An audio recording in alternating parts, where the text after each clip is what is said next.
I was sitting in my workshop, sanding down an old oak cabinet I'd been restoring, when my phone buzzed. It was a text from my daughter Jessica. I smiled, wiping the sawdust from my hands. Jessica usually called rather than texted, so seeing her name pop up made me think she was probably just checking in quickly between meetings at her marketing firm. But as I read the message, the smile died on my face. Dad, we need to talk about the wedding. Can you call me when you have a minute?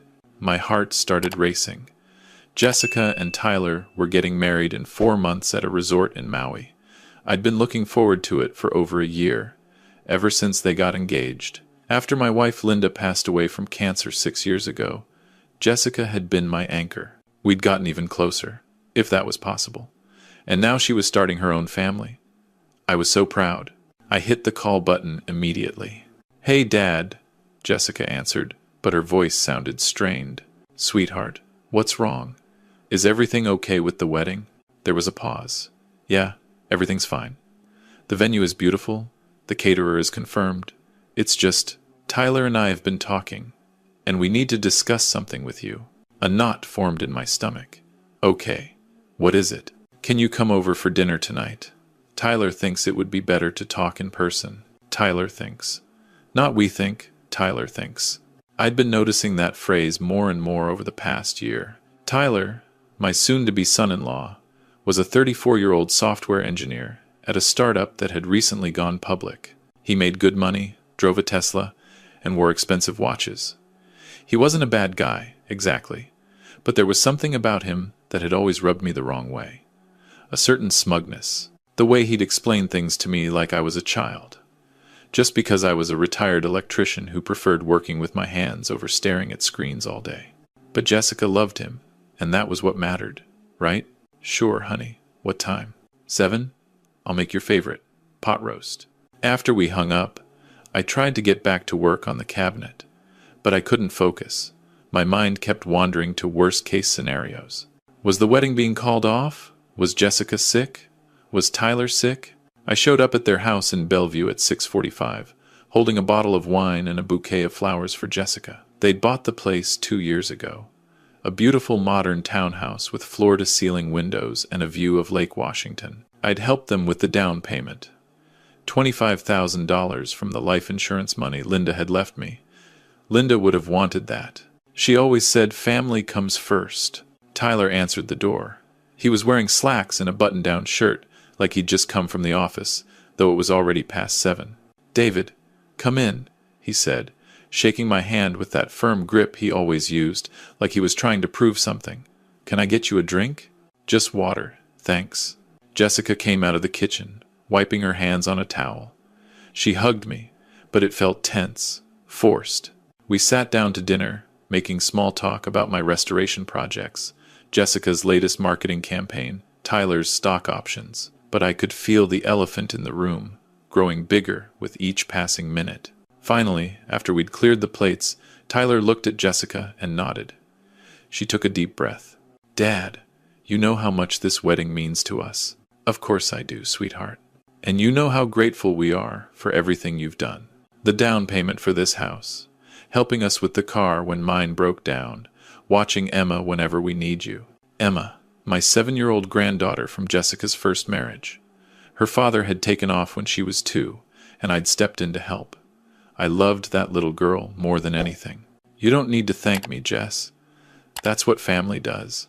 Tyler cleared his throat. "That's actually what we wanted to talk to you about, David. Family." Something in his tone made my jaw clench. "Tyler and I have been planning this wedding for a year and a half," Jessica continued, not meeting my eyes. "We've been very intentional about every detail. The guest list, the venue, the vibe we want to create." "Okay," I said slowly. "We're going for a very specific aesthetic," Tyler jumped in. "Sophisticated, elegant, adult. The resort we chose is ultra-modern, minimalist, very high-end. I had no idea where this was going, but I didn't like it. The thing is," Jessica said, her voice barely above a whisper, "we've decided to make it a child-free wedding." I blinked. "Child-free? What about Emma?" "Emma will stay with Tyler's parents that week," Tyler said. "They've already agreed to watch her." My stomach dropped. You're not having your own daughter at your wedding? It's not just Emma, Dad. No children at all. We want our guests to be able to relax, enjoy the open bar, not worry about kids running around. But Emma's 7. She's not some toddler. She'd be heartbroken not to see her mother get married. She'll understand, Tyler said dismissively. Kids are resilient. I looked at Jessica. Honey, are you sure about this? She bit her lip. Tyler's right. It'll be easier this way. More elegant. There was that word again. Elegant. As if a wedding with your own child present wasn't elegant enough. But before I could argue further, Tyler dropped the real bomb. There's one more thing, David. He glanced at Jessica, who looked like she wanted to disappear into the floor. We've been thinking a lot about the optics of the wedding. Optics? How it will look. To our friends, our colleagues. Tyler's business partners will be there, Jessica explained. It's important that everything reflects a certain image. My hands gripped the edge of the table. What are you trying to say? Tyler leaned forward. Look, David, you're a great guy. You've been an amazing grandfather to Emma. But let's be honest, you're from a different generation, different background. You're more of a blue-collar, small-town kind of guy. And this wedding, it's going to be full of tech executives, investors, Jessica's corporate clients. The room started spinning.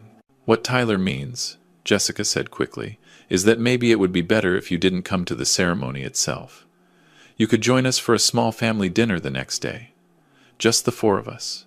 I stared at my daughter, my only child, the little girl I'd raised alone after her mother died, the one I'd worked double shifts for so she could go to college, the one I'd given $25,000 to so she could buy this house, the one whose wedding I'd just paid $45,000 for, draining a quarter of my retirement savings.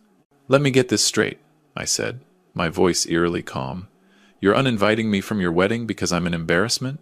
Dad, no, that's not. After I paid for the entire thing? Tyler had the audacity to look annoyed. We never asked you to pay for it, David. You offered. I offered because I'm her father.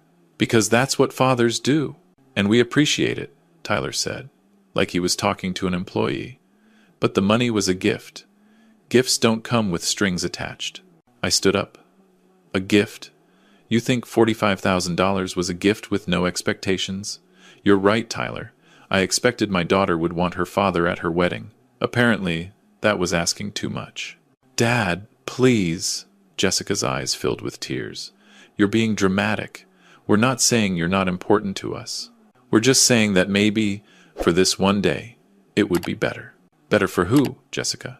Better for you? Or better for him? She didn't answer. I grabbed my jacket. You know what? You're right. I am from a different generation. A generation that understood what family meant, what loyalty meant, what respect meant. Where are you going? Jessica stood up, panicked now. Home. You two enjoy your elegant, sophisticated, child-free wedding. I'm sure it'll be everything you dreamed of. As I drove home, my hands were shaking so badly I had to pull over twice. My phone kept buzzing with texts from Jessica. Dad, please don't be like this. Can we just talk about this rationally? Tyler didn't mean it the way it sounded. That last one made me laugh. A bitter, hollow laugh. Tyler had meant every word exactly the way it sounded. When I got home, I sat in Linda's old recliner, the one I couldn't bring myself to get rid of. I imagined what she'd say if she were here. She'd probably cry first. Then she'd get angry. Then she'd tell me exactly what to do. And suddenly, I knew what Linda would want me to do. I pulled up my banking app. The $45,000 had been paid in 3 installments directly to the Maui resort. The final payment of $15,000 wasn't due until 2 weeks before the wedding. But the first 2, totaling $30,000, had already been processed. I called the resort. Aloha. Thank you for calling the Maui Seascape Resort. This is Keanu speaking. Hi, Keanu. My name is David Patterson. I'm the father of the bride for a wedding you have scheduled for April 7th. Oh yes, Mr. Patterson. The Fletcher Patterson wedding. How can I help you? I need to cancel it. There was a pause. Cancel the entire wedding? Yes. May I ask why, sir? I'm the one who paid for it. And I've decided I don't want to fund it anymore. Another pause. I understand, sir. However, I need to inform you that our cancellation policy states that any cancellations made less than 6 months in advance forfeit the deposit. That would be $10,000. I understand. Cancel it. And the additional $20,000 you've already paid is non-refundable. $30,000 gone. Just like that. But you know what? It was worth it. I understand. Please cancel everything. The venue, the catering, all of it. Sir, I have to ask. Does the bride know about this? She will, soon. After I hung up, I felt lighter than I had in months. I sent Jessica a simple text. I've canceled the resort booking. Since I'm too embarrassing to attend the wedding, I decided I'm also too embarrassing to pay for it. You and Tyler can fund your own elegant celebration. My phone rang within 30 seconds. I ignored it. It rang 14 more times that night. I ignored all of them. The next morning, Jessica showed up at my house at 7 a.m. She looked like she hadn't slept. Her eyes were red and swollen. Dad, please. You can't do this. I was making coffee. I didn't offer her any. I can, and I did. But everyone's been invited. The plane tickets are booked. Tyler's boss is coming. My entire office. Then you'd better find a new venue quickly. Or here's a thought. Get married at a courthouse and have a nice dinner after. That's what your mother and I did. We were just as married as if we'd spent $45,000. This is insane. You're punishing me because your feelings were hurt? I turned to look at her. Really, look at her. When had my daughter become this person? No, Jessica. I'm teaching you that actions have consequences. You want to treat me like an ATM? Fine. But ATMs don't have feelings you need to manage. They're just machines that dispense money. And this machine is out of service. But Tyler. Tyler what? Tyler thinks I'm an embarrassment? Tyler doesn't want me there? Let me tell you something about Tyler, Jess. A man who asks his fiancée to exclude her own father from her wedding is not a man who respects family. And a man who doesn't respect family won't respect you either. That's not fair, isn't it? Ask yourself this. If Tyler's father had paid for the wedding, would Tyler be excluding him? She didn't answer, because we both knew the truth. Tyler's parents were wealthy. His father was a retired surgeon. His mother was on the board of 3 charities. Tyler wouldn't dream of excluding them. But me, the blue-collar electrician with sawdust under his fingernails? I was disposable. I need you to call the resort and fix this, Jessica said, her voice hard now. No. Dad! You want a wedding in Maui? You and Tyler pay for it yourselves. You both have good jobs. You can afford it. We can't afford $45,000. That's why you offered to pay. Then, scale it down. Or wait and save up. That's what responsible adults do. She stared at me like I was a stranger. I can't believe you're doing this. Mom would be so disappointed in you. That one hit hard. But I didn't flinch. Your mother would be disappointed in a lot of things right now, Jessica. But not in me. She left, slamming the door so hard my coffee cup rattled.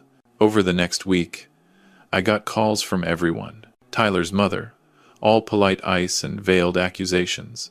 Jessica's best friend, Stephanie, trying to mediate. Even Tyler himself, attempting to be conciliatory in that patronizing way of his. David, I think we got off on the wrong foot. Jessica's really upset. Can we work this out? Can I come to the wedding, Tyler? Well, that's what we need to discuss. Maybe we can compromise. There's no compromise. Either I'm invited, or I'm not paying. Which is it? Silence? That's what I thought. 2 weeks later, I got a text from Jessica that they'd found a new venue, a small winery in Woodinville, about an hour from Seattle.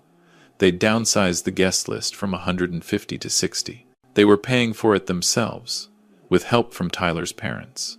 And I was invited. Tyler and I talked. We were wrong to exclude you. Please come to the wedding, Dad. I need you there.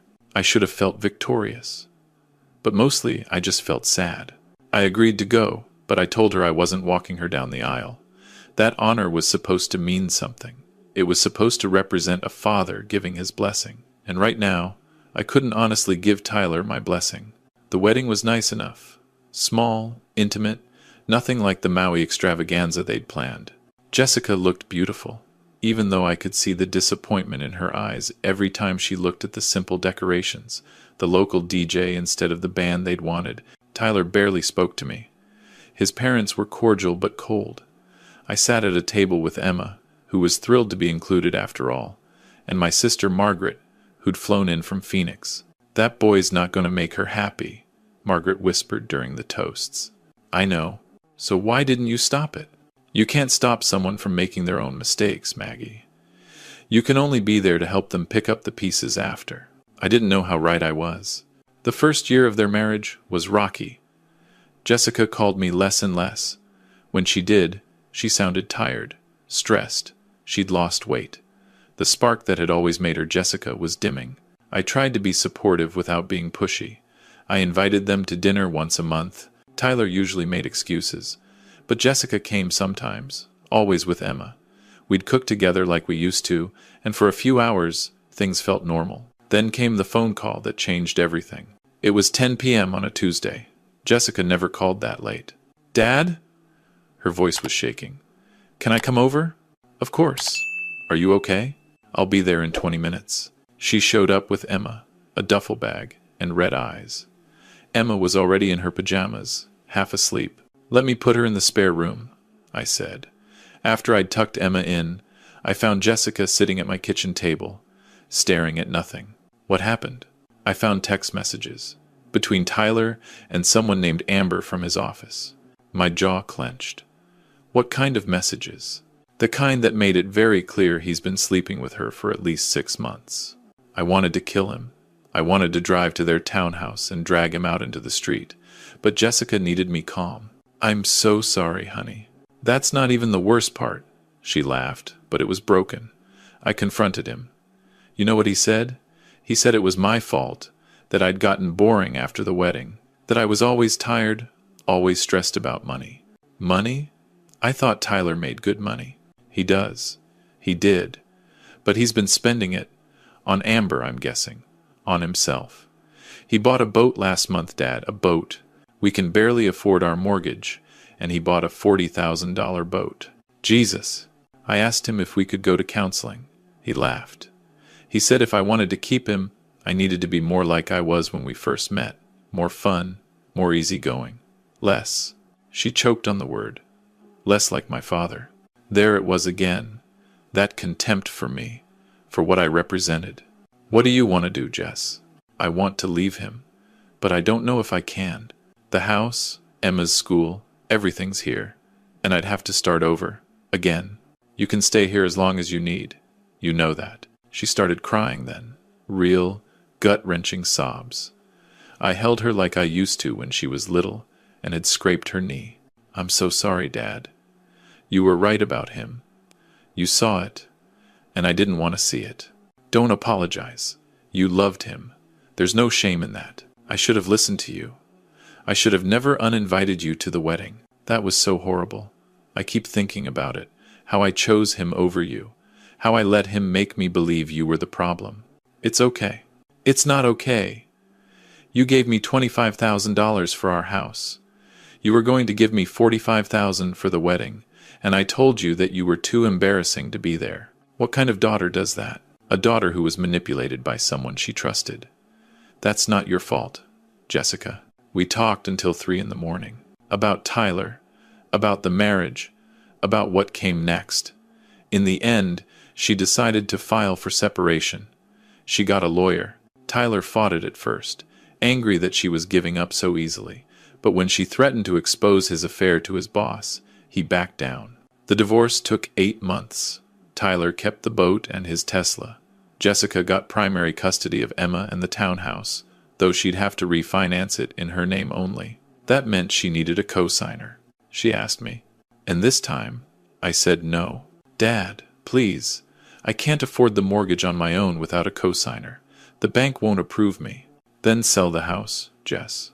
"But Emma's school is here. Her friends. There are other schools. Other friends. You need to live within your means. Not the means Tyler created." She was hurt, I could tell. But she also understood. This wasn't me punishing her. This was me helping her stand on her own 2 feet. She sold the townhouse and moved into a smaller place in Renton, A 2-bedroom apartment with a community pool and a park nearby. Emma adjusted fine. Kids are resilient, it turned out, just like Tyler had said, though not in the way he'd meant. A year after the divorce was finalized, Jessica got a promotion at work. She was making more money than she ever had. She'd started dating again. Nothing serious, just enjoying life. We had dinner every Sunday now. Just the three of us, me and Jessica and Emma. Sometimes we cooked, sometimes we ordered pizza. Emma would tell me about school, about her friends, about the book series she was obsessed with. Jessica would talk about work, about her new apartment, about her plans to go back to school for her MBA. One Sunday, after Emma had gone to watch TV in the living room, Jessica poured us both a glass of wine. "I need to tell you something." "Okay." "I ran into Tyler last week, at the grocery store." I tensed. He looked terrible, Dad. He'd gained weight, his clothes looked rumpled. He tried to talk to me, asked how I was doing. I told him I was great. And you know what he said? "What?" He said he'd made a mistake, that he wished he could go back and do things differently, that he missed what we had. "What did you say?" I told him the truth. That I didn't miss it at all, that leaving him was the best thing I'd ever done, and that the only regret I had was not listening to my father sooner. We clinked glasses. "I'm proud of you, sweetheart. I couldn't have done it without you. You taught me that self-respect isn't selfish, that boundaries aren't cruelty, that sometimes the most loving thing you can do is say no." I thought about that $45,000 I'd lost when I canceled the Maui wedding.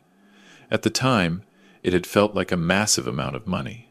Money I'd worked hard for, saved for, planned to use for my retirement. But watching Jessica now, confident and happy and free, I realized something. That money had bought me something after all. It had bought my daughter back, and that was worth every penny.